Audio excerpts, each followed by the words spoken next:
I'm Melissa Dennis, your librarian, and I want to show you a couple of more resources that you can use to find sources for your argument papers. So here on the library's website, we are going to look under databases, the letter S. We're going to scroll down until we see Statista. This is a really great database, and it looks for different types of information than you would find in CQ Researcher or in OneSearch.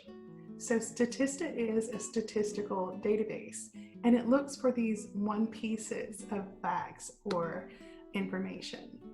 So we were looking at cyberbullying for the other two databases.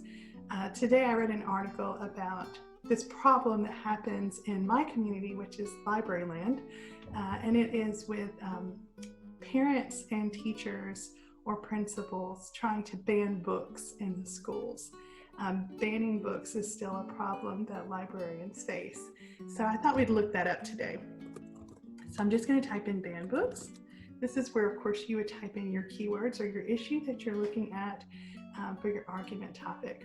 You can see the most search items are right here on this page. So when you hit search, now it's going to pull up all of these statistics for you. And you can see on the left, it found 9 statistics. It did not find any surveys here. That would be presented in a different way. There's one infographic.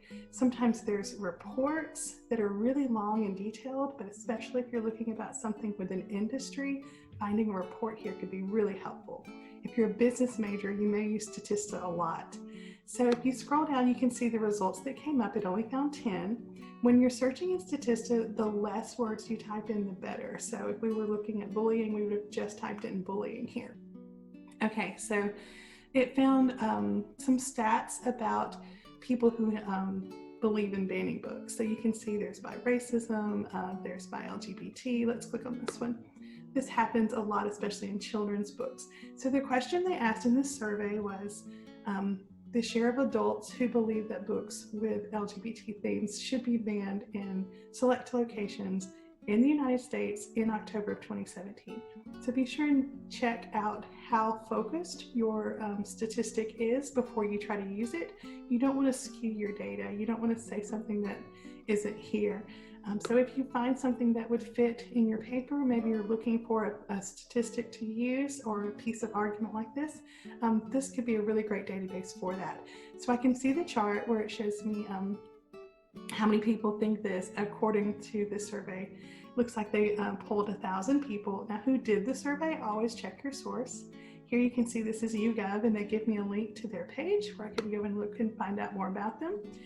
But to me, the most interesting part about Statista is using this statement that they have here at the bottom.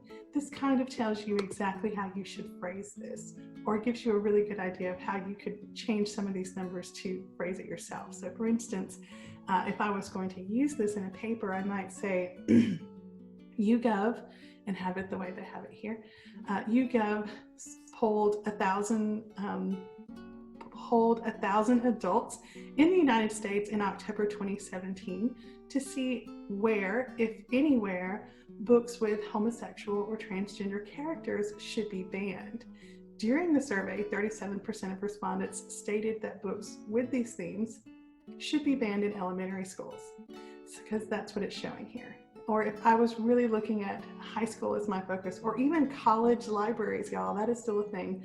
People try to ban books in our own library. 13% of respondents said that.